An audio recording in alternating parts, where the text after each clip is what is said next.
Good morning, everybody. Good morning, Darren. Good morning, Morning. Matan. My name is Alex Bassini. I'm the Business Development Manager here at AWC Solutions. Welcome to now webinar number 24. Today, we're joined by Matan Alper from IDE Technologies. Hi, Matan. We're going to be covering something that's a little different with brine management. In the past, we've already gone through, everything that had to do with desalination. We also went into thermal desalination, which is actually very different. And now we're going to be focusing on the brine management. It has come up before, and I know that there are, let's not call it concerns, but it has come up.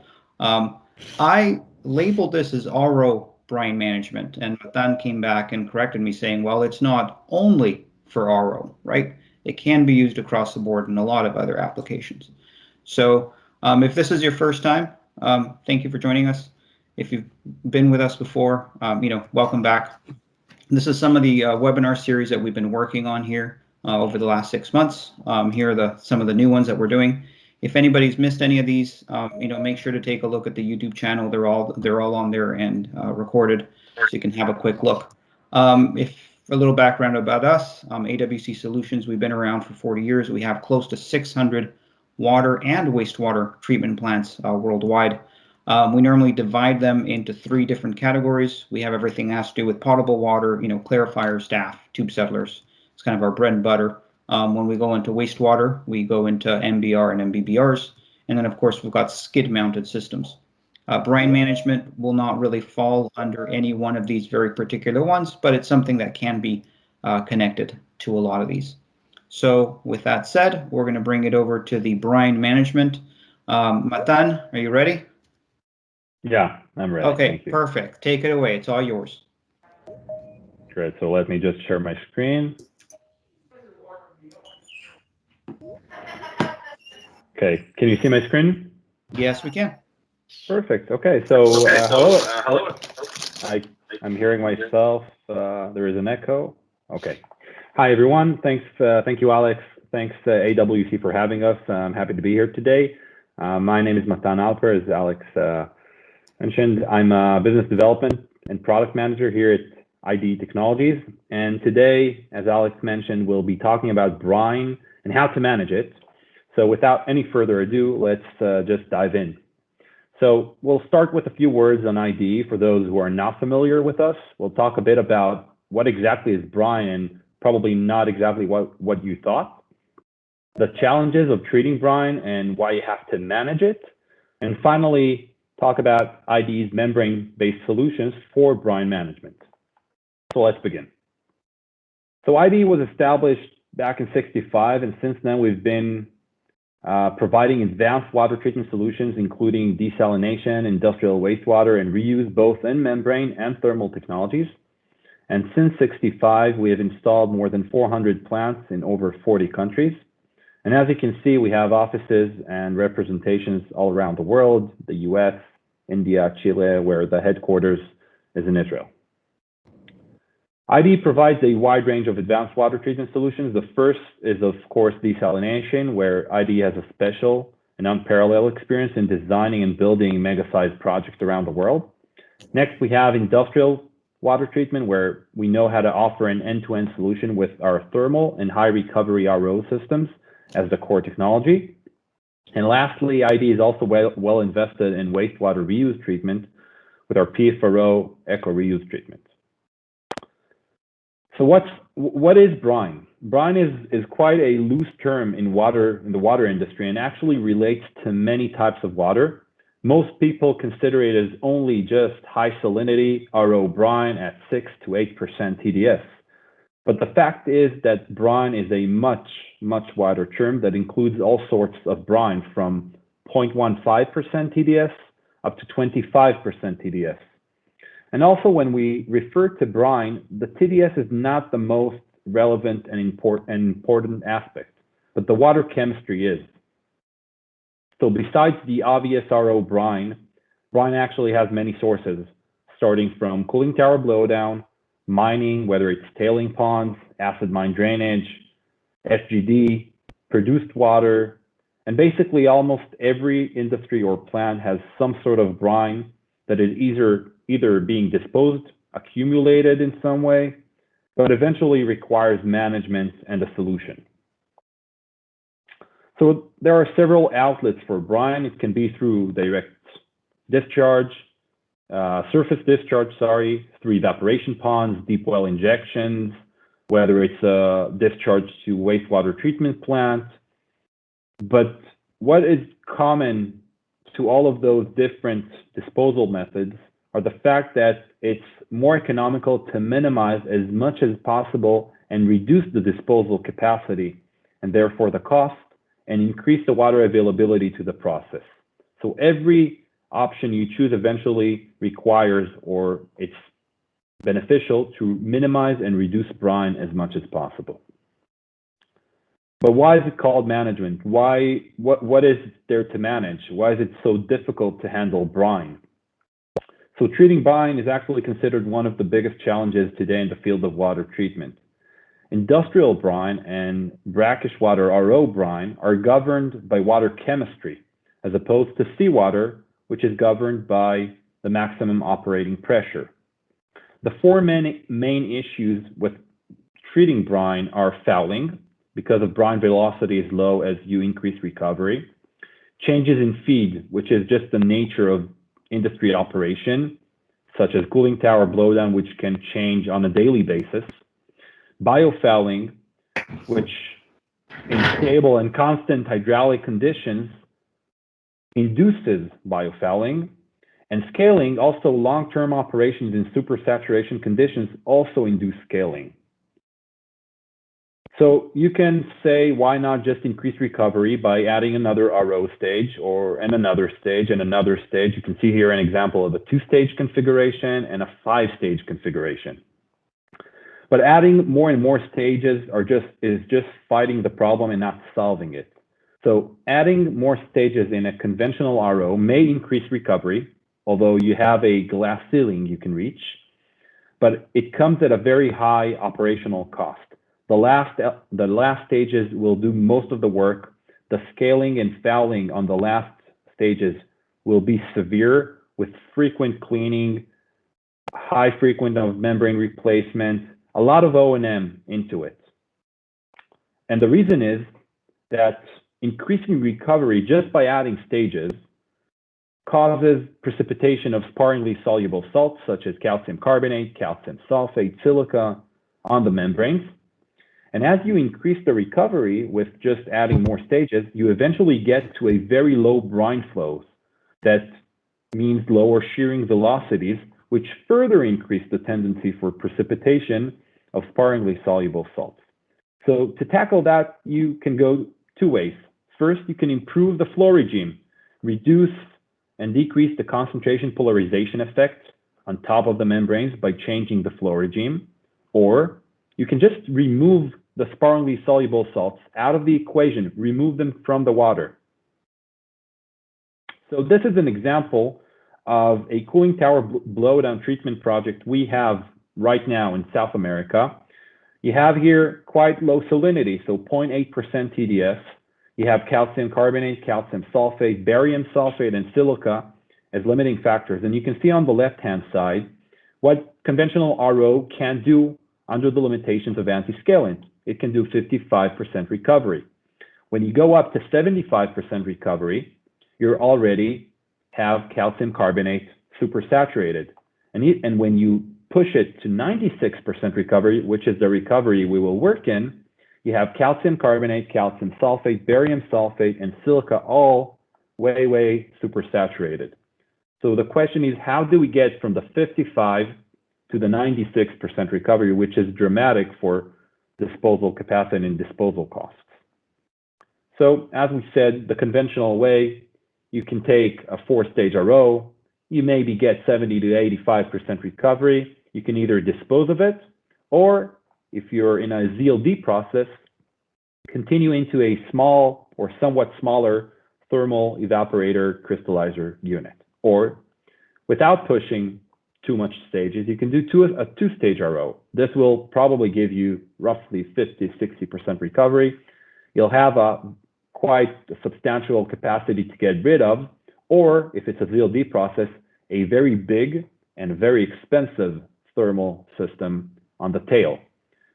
But IDE's approach is to put a unique membrane-based solution that can do 90+% recovery, that can minimize as much as possible the disposal or discharge capacity, or if it's a VLD process, minimize the thermal unit as much as possible, which on the overall treatment train means less CapEx and less OpEx.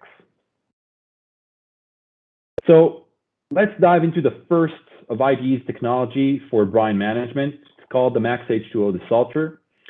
This is a unique technology that combines a single-stage conventional RO membrane technology with a 30-year-old integrated salt precipitation unit that addresses and solves the challenges and disadvantages of both technologies. The solution overcomes the inability to handle varying changes in wastewater flow and composition. It operates at very high recoveries without compromising the membrane service life. It pushes the limits for calcium sulfate and other sparingly soluble salt precipitation. And the images below are just some of our pilots and demo units that we've been building for different applications. Let's dive into the process and go over the different stages. So at first, the brine flows to one of two feed tanks. From there, it flows to an RO stage. But this is a single-stage RO that operates at relatively low local recoveries, so about 20 to 30% recovery, and continuously produces high-quality permeate to the product tank. Anti-scalant is, of course, dosed before the RO. The RO brine is cycled through a fluidized bed pellet reactor. This pellet reactor is based on Royal Haskoning DHV technologies. And the RO brine flows through the bottom of the pellet reactor, where upon contact with the seeding material that is in the reactor, the anti-scalant is deactivated. And as a result of that, precipitation of all of the sparingly soluble salts starts to occur on top of the pellets. From time to time, you have to discharge batches of large pellets from the bottom of the reactor and dose fresh seeds to compensate. But one of the biggest advantages here is that the disposed pellets contain over 90% dry solids, meaning no sludge production, no dewatering system of any kind. It's just solids to get rid of. Now, after that, the brine continues and is recirculated back to feed tank number 1. That basically symbolizes the end of the first loop, which is the yellow line. The brine undergoes several of these loops, getting more and more concentrated every time, until you reach the desired recovery or until you reach osmotic pressure. As soon as the cycle ends, the feed tank switch, and a new cycle begins with fresh brine, while the concentrated brine is discharged from feed tank number 1, either for disposal or for additional treatment on the tail. Now, it's important to note that by manipulating and optimizing the anti-scalant dosage and the local recovery on the RO, we basically don't need to add almost any chemicals to the reactor in order to induce the precipitation. So if we had to just graph very quickly how it looks, you can see that the red plot represents the problematic salts, and the blue plot represents soluble salts. So we concentrate in the RO, and we precipitate in the pellet reactor. Concentrating the RO, precipitate in the pellet reactor, and so on and so on. So throughout the operation, we maintain the saturation index below what anti-scalant can do. So the membranes are never put in a situation where they can scale. So this is just a video to show how the fluidized bed pellet reactor looks in operation. You can see the amount of surface area which is provided for precipitation. And the images are just to show the pellets before and after, to see that the after pellets are basically solids, no dewatering systems of any kind. So now that you have some idea of how the Max H2O works, let's see a case study very quickly. This is brine from the mining industry. You can see it's about 0.3% TDS. It has 95% saturation index of calcium sulfate, and we needed to go above 85% recovery, reducing TDS and sulfate concentration. So this is just to show that we actually reached the recovery. We reached 86 to 88% recovery. We could have gone even beyond 90, but the client didn't want beyond 90. And from all of the graphs, this is the most important one. You can see on the blue dots what would have happened if we just put a conventional RO and do 86% recovery. At that point, the saturation index of calcium sulfate would have been so high that scaling would have just occurred almost immediately. But you can see that the red plot, which represents the max H2O Disalter, the saturation index of calcium sulfate was maintained below the anti-scalant ability. So throughout the operation, even at 86% recovery, we never put the membranes in a situation where they can scale from gypsum. So now that we talked about the desalter very quickly, let's talk about the second high recovery solution that IDE has developed. It's called the PFRO, the pulse flow RO. So a classic standard RO operates at constant conditions. In this case, you can see a three-stage RO system, typically in the ratio of 1 to 2 from stage to stage. And the reason to design this approach is because you want to maintain a minimum brine flow to have enough shear force in the last membranes. But in the PFRO, it's a different approach. In the PFRO, we're operating in alternating flows. This means we no longer need to maintain the ratio of 1 to 2. We can just operate at a single stage configuration. And what we do in order to maintain enough shear force is that we're operating in the alternating flow regime. Before we go a bit deeper, let's just understand how scaling occurs. In order for crystals to form, you need to give them enough time in specific and very stable conditions. This time is called induction time. And when you reach the induction time, scaling begins to occur. If you don't reach it, scaling won't occur. And that's exactly what the PFRO tries to do. It doesn't allow enough induction time for crystals to form and start scale the membranes. Another important thing about crystal growth is that stable conditions is its best friend. And the PFRO doesn't allow for stable conditions due to the alternating flow regime and the ever-changing conditions. So how does it work? So instead of having constant flows, we have a brine valve, which you can see on the screen. The brine valve dictates the system status. So you can either be in production mode or in flushing mode.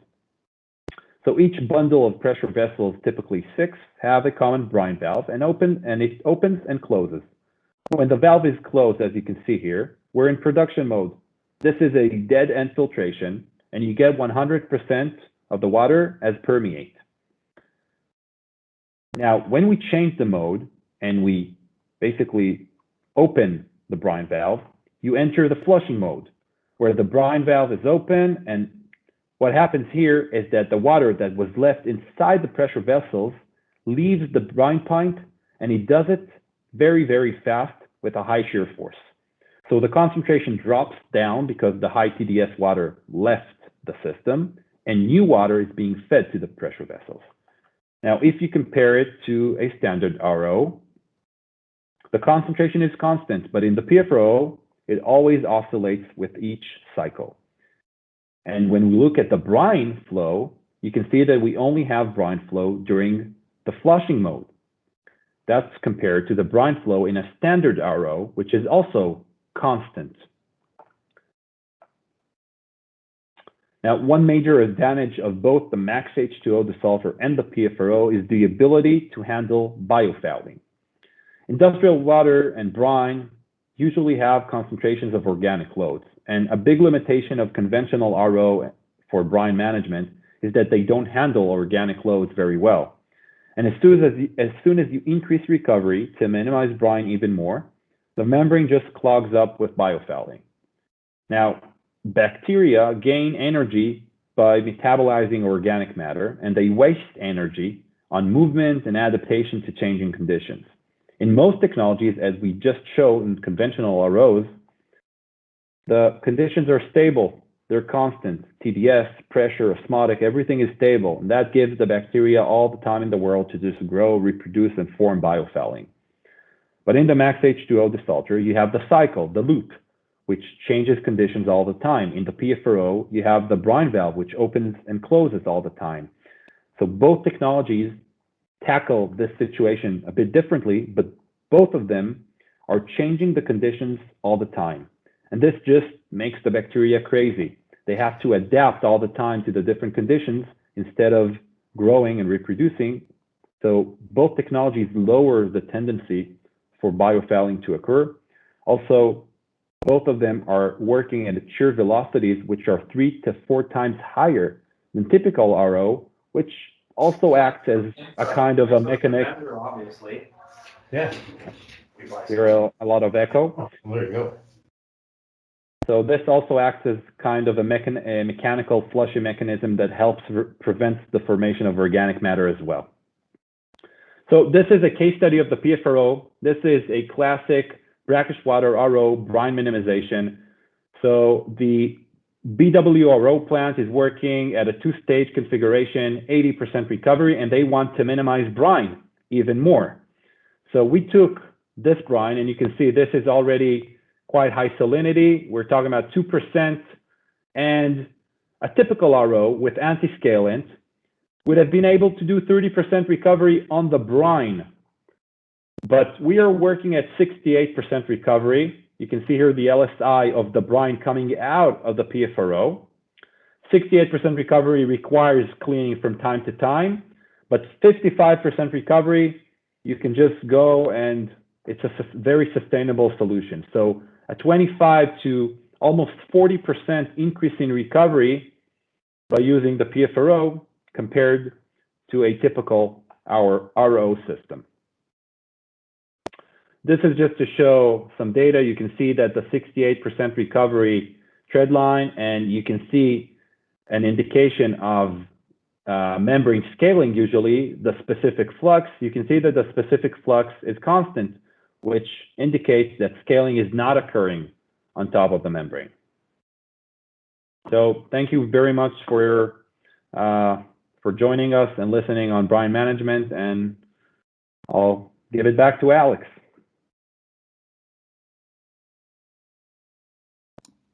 Excellent. Thank you, Matan.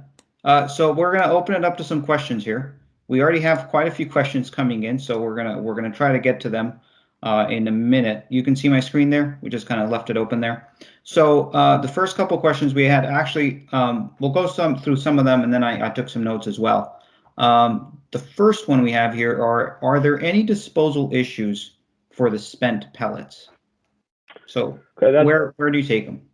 That's a very good question. So the pellets are considered a non-hazardous material. It's salt. It's basically salt. DHV, who's been putting pellet reactor for the past 30 years, have even there is a company in Europe called Aqua Minerals. They just take it as an off-taker and they use those pellets for other applications. So there may be even a use depending on where you at, but usually you can just dispose of it without any issues to a landfill. It's non-hazardous, doesn't contain anything special besides calcium carbonate and sulfates and silica. So no issues for disposing of it to landfills or wherever. Okay, we have a next question here from Tom. Does the brine pH change going through the pellet reactor? So yeah, it does change. That's a good question. That's one indication of having precipitation. So when you precipitate calcium carbonate in the pellet reactor, obviously you get a pH change. A pH is also a parameter we can control to help and induce precipitation and control it. So yeah, it does change. Okay, but not substantially. All right, and then as far as the reactor, like the pellet. Oh, okay. So can you add something like that max H2O to an existing RO, or does it have to be paired up to one of the pulse flow ROs? So the pulse flow RO and the max H2O are separately. They're not together. You can use the PFRO and the max H2O, but separately. If I understand the question, whether you can take a conventional RO and kind of retrofit it like with the max H2O. So yes, I don't see an issue. We usually do it from scratch, but I guess depending on the RO configuration, depending on how it is possible. There shouldn't be an issue because, again, the Max H2O is based on conventional off-the-shelf equipment. The process is the unique thing behind it. So yeah, it is a possibility. Okay, another question here. Does the frequent pressure fluctuations degrade or wear the membranes? So we have performed already few projects with the PFRO, and we did autopsies as well. And we have not found any damage, any degradation to the membranes whatsoever. So no, it doesn't. Okay, so we've got a lot of questions here, and we're going to be cutting it a little short. So what we're going to do is we'll answer a couple more questions, and then I like to just leave it open so that if anybody else wants to stick around and take a look at some more questions and answers, we can do kind of a one-on-one, what I like, the kind of after party. But so I have last question here is, what is the TDS level where where the brine system justify the CapEx? I want to make sure I understand that. What is the TDS level where the IDE brine system justify the CapEx? I also don't quite understand, but I'll try and answer anyway. So usually when we do a techno-economical evaluation for either of the technologies, the justification for the CapEx and also for the OpEx as well comes eventually from the local disposal cost of that specific client. It comes from the water cost that they have. I can give you an example that we have a project in Israel where disposing of the cooling tower blowdown is very, very expensive, and that's the incentive and for the CapEx of the Max H2O Disalter. Another place can be the cost of makeup water for the cooling tower blowdown. So it really, really depends on the case. It's not a one formula that you can justify, but usually when we get an opportunity from a client that is interested, together with him, we're doing this techno-economical evaluation for him. Excellent. Okay, thank you. All right, so with that, we're going to wrap it up. Thank you. Thanks again, Matan, for putting this on. I think the brine management was something that I don't know that we've ever covered before, so this is good information. I want to thank everybody for logging in today. For next week, or rather in 2 weeks, we're going to be doing webinar number 25. We're going to go into the membrane bioreactors. We have touched wastewater before. This case, we're going to be kind of zeroing in on how we identify the MBRs and also doing both internal and external. If anybody wants to stick around, please do. We're going to go over some more questions and answers.